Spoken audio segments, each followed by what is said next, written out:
Welcome to this Euclid webinar on scaling up linked data. My name is Marin Dimitrov. I'm the CTO of Ontotext, and I will be presenting various big data technologies which are also related to linked data and are very useful for managing large volumes of RDF and linked data.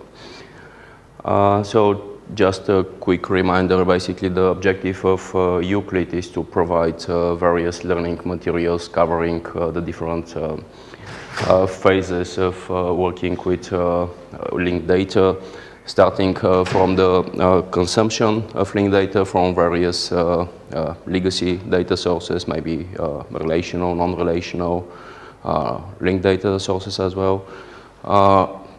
Data integration, interlinking, ontology and vocabulary mapping between the various schemas, data cleaning, storing all the linked data in the centralized data warehouse, which is later accessible, provides data access to various linked data applications. And the previous webinars, the previous Euclid webinars already presented and introduced all these aspects of the linked data management lifecycle. The focus of this webinar number 6, this is the last webinar from the Euclid series. The focus is on basically outlining the current research in terms of scaling up to very large volumes of RDF and linked data. And the agenda, this webinar is structured as follows. Quick introduction of big data, linked data, the relation between the two. NoSQL databases in the context of managing and querying large volumes of linked data. Another item on the agenda is Hadoop, applications of Hadoop for large-scale RDF reasoning, and also stream processing for linked data streams. And there will be several other interesting technologies which will be very briefly outlined towards the end of the webinar. So this webinar will be divided in 2 parts with a short break between the 2 parts. Okay, so quick introduction to big linked data. So big data, basically big data refers to a variety of approaches for managing complex large volumes of data using non-traditional solutions, non-traditional tools. And big doesn't really refer to the data size. Data volume is only one of the aspects. We will talk about high variety data, high velocity data, and also high volume data. And basically these are the original three, the famous 3 V's associated with big data: the variety, the volume, and the velocity that characterize the typical big data scenarios. So variety refers to scenarios where where data is consumed from a lot of data sources, combinations of structured, semi-structured, unstructured, basically heterogeneous data sources, which may be we may be dealing with a very large number of data sources. This is not trivial.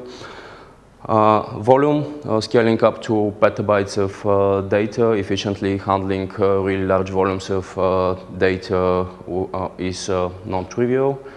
And the final aspect is velocity, which basically describes real-time or near real-time data streams which need to be processed with a very low latency and very high throughput. And a typical big data problem usually includes a combination of these three aspects. In some scenarios, the volume is the real challenge, really dealing with petabytes of data, but maybe data is not with high variety and high velocity. In other scenarios, the velocity may be the real challenge. So different combinations basically open different kind of challenges, and so there are various possible alternative solutions.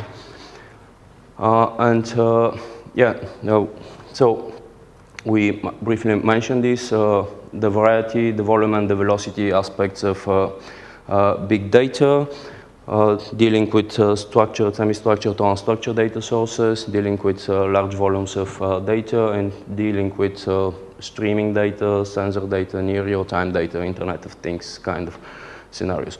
So what are the challenges associated with each of these big data aspects in the context of RDF data management and linked data management? So for variety, the main challenge is the data integration, basically mapping, integrating, consuming data from heterogeneous data sources. And indeed, semantic technologies, RDF and linked data are a very good potential solution for these kind of problems. RDF provides a very simple and very flexible data model which can be used to provide a common data metadata layer on top of heterogeneous data sources and data silos available in the typical enterprise. In terms of volume, the challenge when we want to use big volumes of linked data and RDF data, the challenge is the reasoning and the querying of these data, the performance of these two tasks. And the possible solutions, we will outline some of these solutions, are basically approaches for distributed storing of RDF information, distributed querying, parallel processing, distributed reasoning over large clusters of data. And for velocity, the challenge again is reasoning, basically reasoning with high velocity streams and also querying high velocity streams. It provides unique challenges. And we will outline various approaches for stream reasoning and stream querying of linked data and RDF data.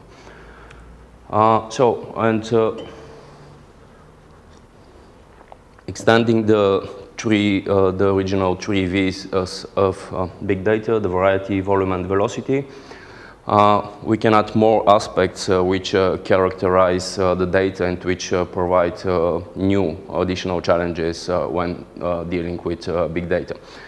For example, the veracity, the uncertainty of the data, the trust issues related with the data, variability, differences in meaning of the data which can exist in different contexts. And last but not least, value, which is how do we turn this data into useful information and how do we extract useful insight from this data. Now, the important thing to stress here is that unlike variety, volume, and velocity, which can be objectively measured, for example, in terms of terabytes or petabytes of data which needs to be processed, in terms of number of data items processed per second, and also in terms of number of data sources which provide data to be processed. This is how we can objectively measure and benchmark variety, volume, and velocity. The veracity, variability, and value are not actually easy to measure. They depend a lot on the use case, on the concrete context at which data is being processed. Basically, the same data may measure in a very different way according to these three criteria in different contexts. But again, basically, semantic technologies in general and linked data in particular provide a good opportunity, and they can help for these kinds of problems by providing better ways more powerful ways to process information, to extract meaning from information, and to specify the meaning in specific contexts. moving on with a quote from the Vice President of Software Engineering at LinkedIn. So many companies think that they have a big data problem when in reality they really have a big data problem. What this means is that basically focusing on solving the volume, velocity and variety issue is usually not enough. Basically we come back to the issue of how do we extract better value from this data, how do we turn it into useful information, how do we turn it into useful insight. So applying really, like, so to say, brute force approaches and scaling data processing on larger clusters is of course important. It means we will be able to process more data, but another very important thing is also what kind of processing, what kind of meaning and value are we able to extract from this information. And this is also important to keep in mind, and this is exactly where semantic technologies and linked data can provide good value. And another interesting report from Gartner outlining the top technology trends that will impact information infrastructure in 2013. This is a report from the beginning of the year. So of course, various technologies like big data, NoSQL databases, in-memory computing, logical data warehouses, lots of interesting technologies are outlined in this report as key game changers when it comes to information infrastructure and information management. But also among all these technologies, you will find semantic technologies. And the key benefit here, of course, the expected benefit is that they can provide more powerful ways to extract meaning, information from unstructured, semi-structured data sources, to provide easier data integration, more powerful data analysis. And we talked already about big data. Now focusing a bit more on linked data, of course in a big linked data context, so to say big linked data. So the three V's of big data, variety, volume and velocity, how are they related to linked data? So the variety, as I mentioned, the RDF data model is very simple, very powerful, flexible.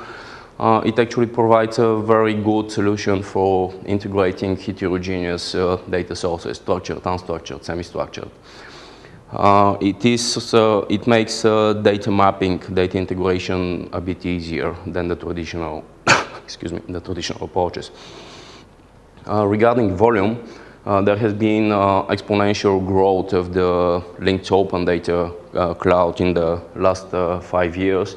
But of course, linked data is not restricted only to the linked open data cloud. Enterprise linked data use cases actually usually deal with significantly bigger volumes of data. We will talk about this later. And regarding velocity, specific challenges again towards working with RDF streams. We will mention some of the current solutions. And interesting activities related to semantic sensors, semantic networks. So this is how the three V's of big data, variety, volume, and velocity currently have impact or relate to linked data. And as I mentioned, when we talk about big linked data, we shouldn't really restrict ourselves only to the data available on the linked open data cloud, these 30 or 50 billion triples, because in a typical enterprise scenario, you usually deal with much more, an order of magnitude more triples. For example, this is recently Allegro Graph, the Allegro Graph database was used to process 1 trillion RDF triples for big telecom. So enterprise scenarios usually deal with much larger volumes of data than the linked open data cloud currently provides. So big linked data versus linked big data. what do we mean? Big linked data is basically, as I said, there has been exponential growth of the volume of linked data available on the open data cloud or within the enterprises. We will see during this webinar that various traditional big data solutions and approaches like NoSQL databases, Hadoop, massively parallel systems, basically traditional solutions for big data processing, they have been adopted by the linked data community, and they have been adapted to the specific challenges and the specific problems of working with semantic data, with RDF and linked data. So the challenge is how do we make linked data more capable of handling big volumes and high velocity data. But at the same time, so this is how big data benefits linked data. But at the same time, linked data can benefit big data, the big data community. So as we said, RDF provides a very simple, very flexible data model. It can provide unified access to a variety of heterogeneous data sources. Legacy big data can be enriched with metadata, which can improve the data discovery, data integration. Data access can also be made simpler and standardized. Yeah, basically adopting the linked data, the general linked data principles can reduce the duplication of data, which is typical in most big data deployments and big data scenarios, and it can improve the interlinking between data coming from various data sources. Okay, and moving on to the next section of the webinar, NoSQL databases for linked data. We will outline some of the recent approaches for adopting NoSQL databases for storing and querying really large volumes of linked data. First, the introduction. Traditional RDF databases, there are lots of native RDF databases. I mean, they can be native, or they can be based on an existing relational database in the, for example, Oracle DB2. The advantages of using RDF databases and basically working with RDF data, we discussed this already, the very simple yet very powerful and flexible RDF data model, the global identifier of resources or entities, which makes data integration a bit easier and merging data from different data sources. Schema is agile, it can evolve. We don't have to be constrained to a fixed schema, which is difficult to change and difficult to evolve. Another advantage is inference of RDF databases and managing data with RDF databases is the inference of implicit facts, basically deriving new information based on the original information stored in the database. Various reasoning inference strategies, forward chaining, backward chaining, hybrid chaining, each of the strategies has its own advantages and disadvantages in different scenarios. Very expressive query language, Sparkle. Sparkle is the RDF, it's the equivalent of SQL for RDF databases. Basically, since we're talking about NoSQL databases, they usually have very, very limited query languages, and the expressivity is very limited. Usually there are some kind of query translators from SQL or from more powerful query languages that provide more powerful query capabilities for NoSQL data store. And last but not least, basically RDF, Sparkle, and the family of semantic web technologies, they adhere to a well-defined set of standards, W3C standards, which is again not the case with the NoSQL databases that we will talk about right now. There are lots of differences. These are still very young, very emerging technologies, and there is a serious problem with portability between one solution and another solution. So, NoSQL databases. Originally, the term was supposed to mean NoSQL, but these days it means not only SQL. Basically, the idea is that variety of data management solutions can be used to solve a particular problem. There is no one-size-fits-all or really a winner solution. Various solutions are available. They have their own advantages and disadvantages in different scenarios, in different use cases. So, what are the typical requirements of NoSQL databases? They're usually highly distributed, managing large clusters of hundreds or even thousands of nodes. High availability is a key requirement. Basically, data should always be available, and individual failures of the components of the cluster should not really impact the application accessing this data. Big data volumes and big query volumes are really required for these NoSQL databases. Scalability is really one of the key concerns, and it impacts the implementations and the design decisions taken when implementing these NoSQL databases. Usually the schema is flexible, and hierarchical or graph data structures can be relatively easily stored and managed by such NoSQL databases. And what is the NoSQL taxonomy?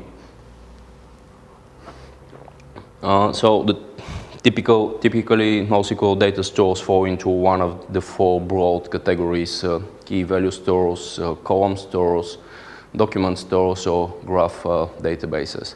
So key value stores basically provide relatively simple functionalities. Each key is associated with some value. So something like a distributed hash table. You can do very simple lookups based on key. White column stores. Each key is associated with a set of attributes and values. So attributes are stored in columns. Columns are usually physically stored. The data in the column is physically stored together to improve performance. Compression is also usually employed on the column level. Document databases, a key is associated with a complex data structure. It's called a document, but this can really be an arbitrary structure, including nested structures, containing nested structures. And graph databases, basically, the data is modeled in terms of nodes and links, edges, links between these nodes, adhering to the general graph model. So, a few more words about each of these technologies, and we will also present some specific solutions for managing RDF data with some of these technologies, not with all of them. In particular, we will talk about how we can manage and query RDF and link data with white column stores and with document databases, but we will not talk about key value stores and about graph databases. So, key value stores, as I said, very efficient for simple key value lookups. They're schemaless. Basically, the value is usually a blob, or it can have some structures like some structure like a set or array, but not really any structure more complex than that. This means that the read and write operations are relatively simpler compared to the other storage solutions or compared to traditional relational data stores or RDF data stores. This also brings usually very high throughput and very low latency is associated. The performance is very good usually with this kind of key value data stores. And various examples of key value data stores existing currently. DynamoDB available on the Amazon cloud, the Azure table storage from the Azure cloud, Riak, Redis, MemCached-DB, Voldemort. Wide column stores, basically each key in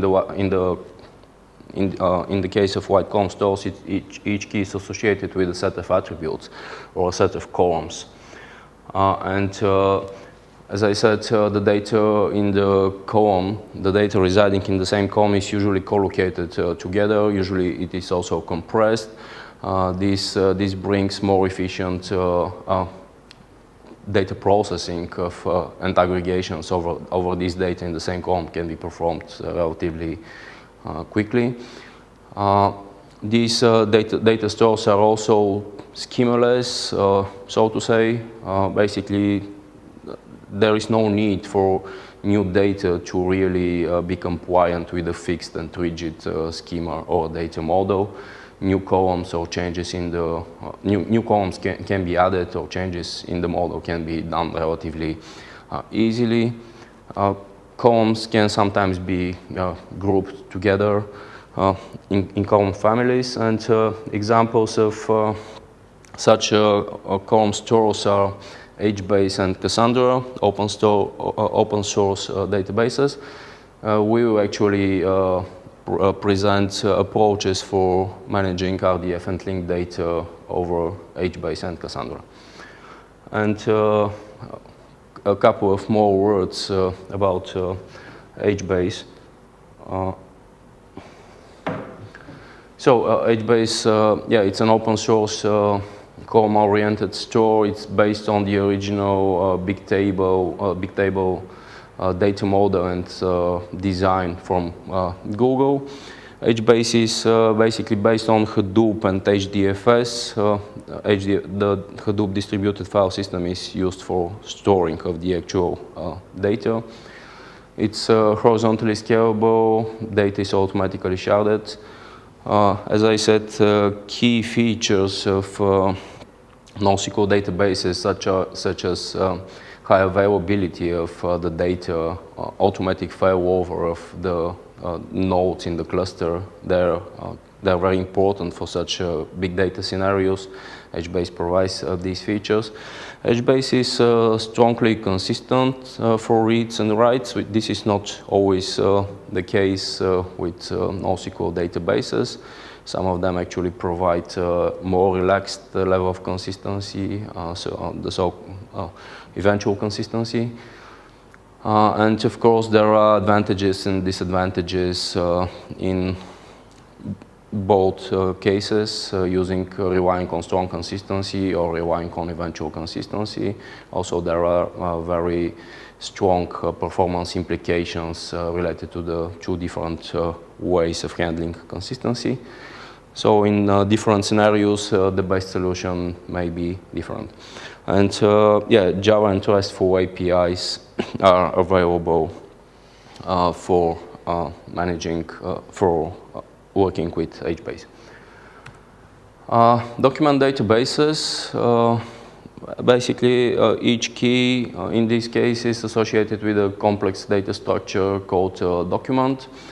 So regarding these structures, the documents, they can contain lots of key value pairs. They can embed also key array pairs or even nested structures, more complex structures. So basically the structure that is part of this document, the structure of the document can be arbitrarily complex. There are again schemaless, dynamic, new data that is added into to the database doesn't really have to comply and to adhere with a predefined and fixed schema. It is easy also to change the document structure. The most typical document formats, JSON and XML, and two examples of such document data stores, Codebase and MongoDB, and we will talk a bit more about how RDF data linked data can be managed and queried via Codebase. This is an example of how a document can really represent a complex data structure. Basically, it can contain just a sequence of key value pairs, like the home page, the origin, or it can contain arrays and sets, or even nested structures on its own. So the structure can be complex. Couchbase, we mentioned Couchbase already. It's one of the most popular document-oriented databases. The documents are represented in JSON, flexible schema, so we can easily change the structure of the new documents added to the system or existing documents. So Couchbase is designed to perform best when the data is stored in memory, and basically an efficient deployment of Couchbase will include as much servers as the memory required for storing all these data. Of course, data is persisted eventually on disk. There is the notion of ejection and eventual persistence, basically how data is moved from this in-memory cache into the persistent layer. Indexes and views can be defined on top of Couchbase to speed up queries and lookups over the data that we store in the database. Features which I mentioned, features which are very important in a big data context with huge volume, variety and velocity of data, such as scalability, rebalancing, failover, replication. They're supported by Couchbase, and RESTful API, simple RESTful API for accessing the database is available. Graph databases. So graph structures are probably one of the most common structures that we can encounter. Very useful to represent highly connected networks and interlinked data. So social networks, various other networks, traffic networks can be easily represented as graphs and processed as graphs. This is what graph databases are very good for. So the data model is basically the property graph model. We have nodes and we have links, relationships between the nodes. The graph databases provide support query languages oriented towards graph querying and towards some core graph processing tasks such as traversal, adjacency calculations, pattern matching, reachability, centrality calculations. And there are various open source examples of graph databases. Neo4j, for example, it's a graph database. The data model is about nodes, the relationships between these nodes. Nodes can have properties, which are some key value pairs. Paths connect different nodes. Indexes can be defined over the properties. The schema is flexible. We discussed this already. So new data doesn't have to be compliant with a fixed schema. Cypher is the query language on top of Neo4j. Neo4j actually provides ACID transactions. I talked about this, about strong consistency versus eventual consistency. The different data stores usually provide different levels of consistency. High availability, distributed clusters, basically these aspects which are very important in a scenario where big data volumes are managed. They are provided by Neo4j and Java and RESTful APIs.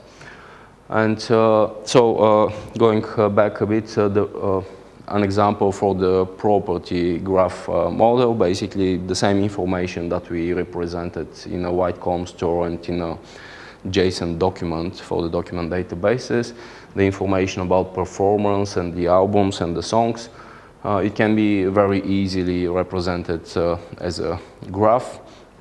And yeah, basically we have the nodes, we have the relationship between the nodes, we have some properties, attributes associated with the nodes. Again, very simple, very powerful graph model. Also, these are key advantages for the RDF data model as well, very useful and very simple for representing RDF graphs, merging RDF graphs. Now we move on to the next section, which is about adapting various NoSQL databases. Some of these NoSQL databases we briefly introduced. So we will outline various approaches for adapting these NoSQL databases for storing and querying RDF data. So the first system that we will take a look at is Raya, which is basically an RDF store developed on top of the Accumulo data store, the Apache Accumulo data store. It's a column store, uses HDFS, the Hadoop distributed file system for data storage.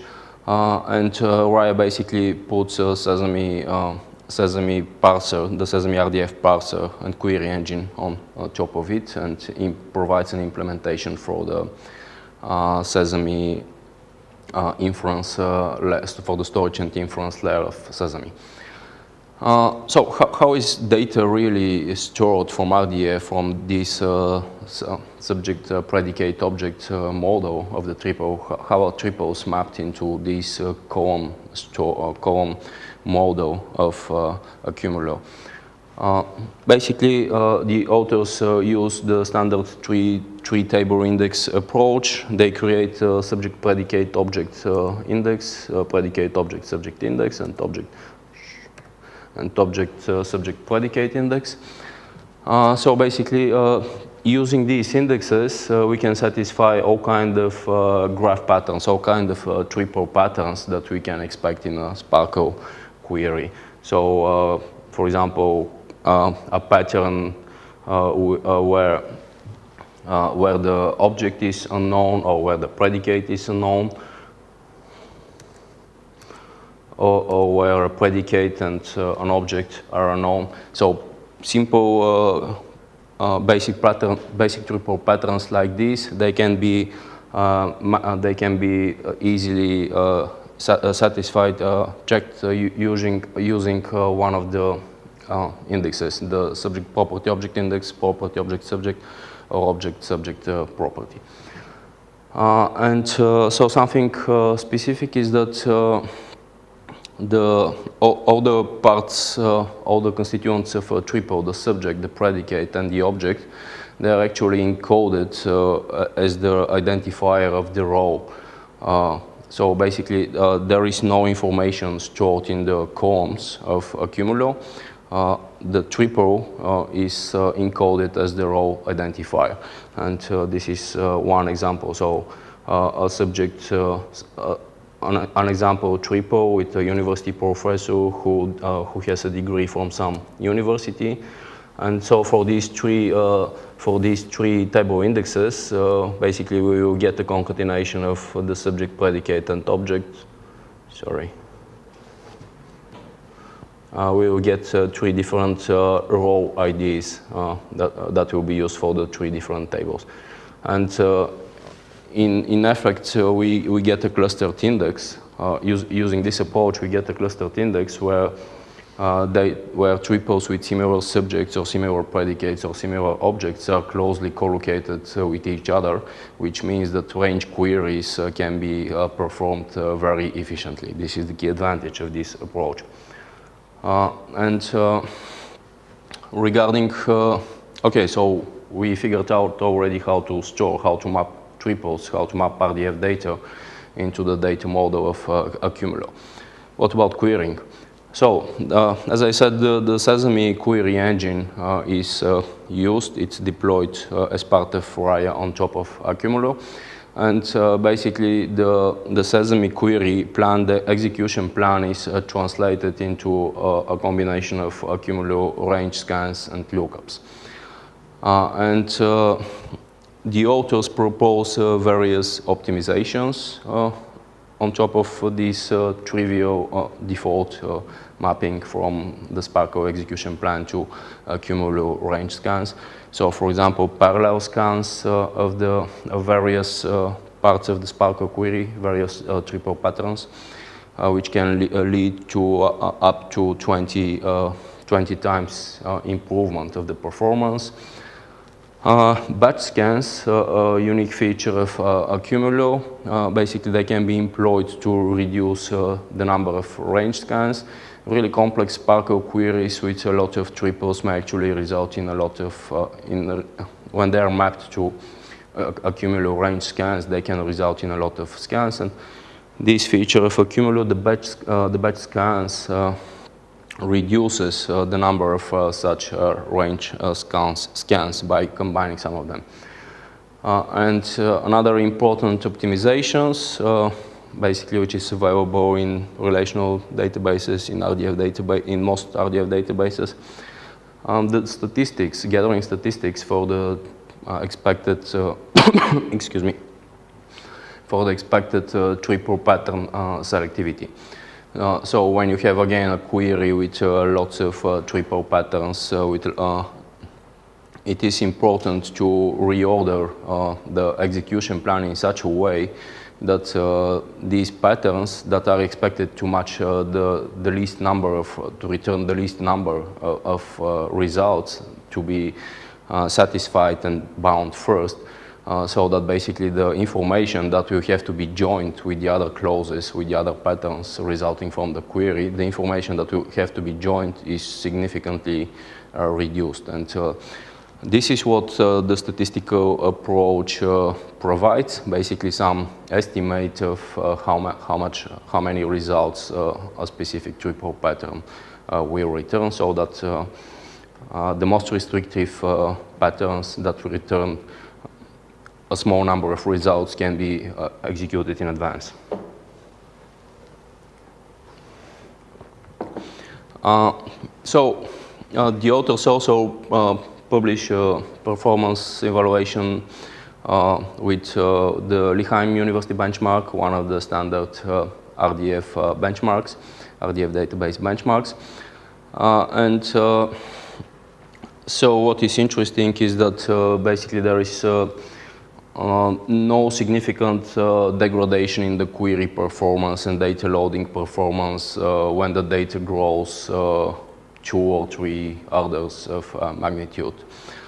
Now, of course, this holds true only for some of the benchmark queries. With some other complex queries, there is actually a significant degradation, which brings me back to my original point that basically there is no one-size-fits-all solution, and when you're considering and evaluating the various NoSQL databases and options for managing large volumes of linked data and RDF data, basically you have to carefully evaluate what are the specific needs of your use case in terms of query complexity, performance, data.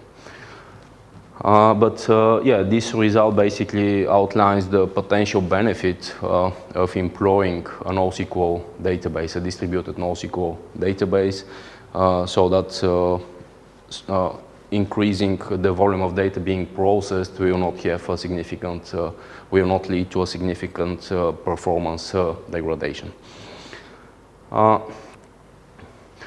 a recent evaluation paper presented just a couple of months ago at the International Semantic Web Conference, NoSQL databases for RDF, which basically provides an overview of 4 different prototypes based on NoSQL databases, 4 different prototypes for storing and querying RDF data and linked data on top of a NoSQL database. So in particular, the authors compare HBase, a column store that we briefly introduced, Codebase, a document store that we talked about also, Hive, the data warehousing system on top of HDFS and Hadoop, and Cassandra, which is another open source column store. And so basically, the authors design ways to store to represent RDF data, the triples, into the specific data models supported by the different databases.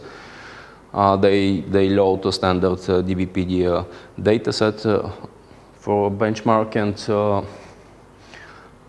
and yeah, they compare the performance of these NoSQL databases managing RDF data. They compare it with the native distributed RDF database, in this case, 4-store. So basically the goal is to see if there are significant advantages or if there are significant disadvantages when using NoSQL database for managing RDF data, as opposed to actually relying on a native RDF database. For prototype, HBase, Couchbase, Hive, and Cassandra. The HBase prototype, Jenna, is used for the Sparkle query plans for the query analysis. Just like if you remember in the case of Raya, the previous system that we discussed, Sesame was used as the Sparkle query engine. Again, the standard 3-index table approach, subject, predicate, object, subject, predicate. These 3 indexes basically can satisfy all kind of triple patterns. And again, the similar approach where the row ID encodes, basically the whole triple is basically encoded as the row ID in the subject, the predicate, and the object. Of course, in a different sequence for the different index tables. And the actual cells, the actual columns of the column store are empty. Again, similar approach, the Jenna query plan is translated into HBase filters and lookups that access the tables and the raw data. The second prototype, Hive and HBase. So it relies on Sparkle to HiveQL. HiveQL is the query language of the Hive data warehouse. So there is a Sparkle to HiveQL translation involved. The data model is different. It relies on the property table approach, where the row of where the key of each row is the subject, and for each predicate there is a column in the column store, and basically the cells for the row and the column, they hold the specific object value of the triple.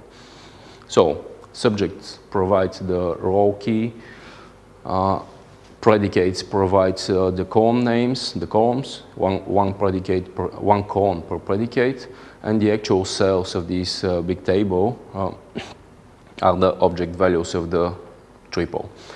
And since, of course, we may have multi-valued attributes, basically multiple objects for the same predicate and subject,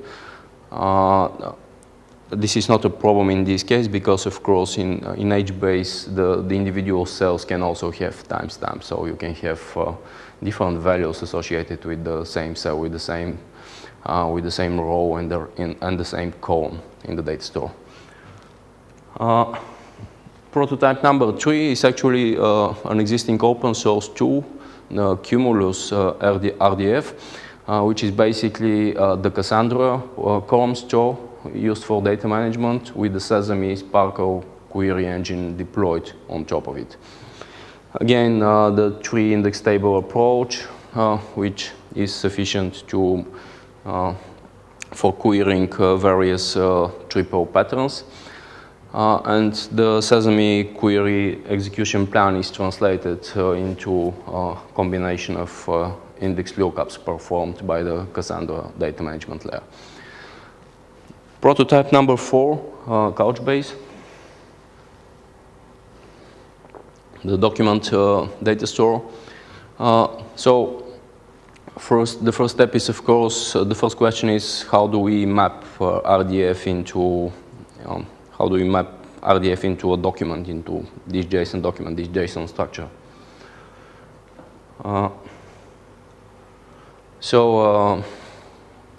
Yeah, the approach that the authors have adopted is as follows. Basically, all the triples from the input data sets that share the same subject, they're stored together in the same document. Basically, we built the RDF molecule for this resource, for this subject. This document, the structure of this document is as follows. Basically, as I said, the key is the subject, and then there is one array for the predicates and one array for the objects of the triples sharing the same subject. Again, this means that all the data related to the same subject is closely located physically together. Jenna is used as a Sparkle query engine, and tree indexes, or Couchbase views actually in this case, tree indexes are built to satisfy, again, the tree standard indexes to satisfy all possible triple patterns. And the interesting part, the BSBM, one of the most popular Sparkle and RDF benchmarks, the BSBM benchmark was tested against the 4 prototypes and, of course, the native data store, the native RDF database. And the data workload for the benchmark ranged from 10 million up to 1 billion triples. And also the authors performed various deployment scenarios from a single machine up to a 16-node cluster. All the tests were performed on the Amazon cloud. So basically the authors published also a very interesting cost estimate, how much it will cost you to run the BSBM, the complete BSBM benchmark on this amount of data. You can see the huge difference actually in the cost, in the performance of these systems, because basically slow performance means the system has to run longer and it will consume more resources by Amazon, which will make the whole test more expensive. You can also see one of the results from the 100 million triples benchmarks.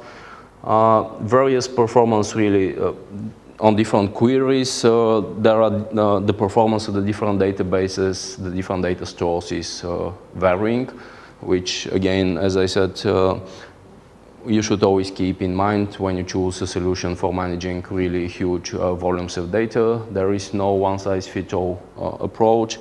You should carefully evaluate what kind of queries, what kind of volumes are you actually dealing with in your particular scenario, and which would be the most optimal solution for it. Because as you can see from this simple evaluation, data stores which perform really well on some kind of, on one type of BSBM query will perform really poorly on a different kind of query. And the most important part, the conclusions, the recommendations by the authors of this comparative evaluation. So what are the key findings of this research? Simple Sparkle queries can be executed very efficiently on a NoSQL data store. The data loading time for some of the NoSQL data stores is comparable or even better actually than the distributed native RDF database. This is also important. But complex Sparkle queries, as we saw from the benchmark results on the previous slide, complex Sparkle queries usually perform significantly worse on these NoSQL databases as compared to the native distributed RDF database, which basically means that more query optimizations are required. We already outlined there are various approaches, query reordering, gathering some statistical information about the data skew, the data distribution.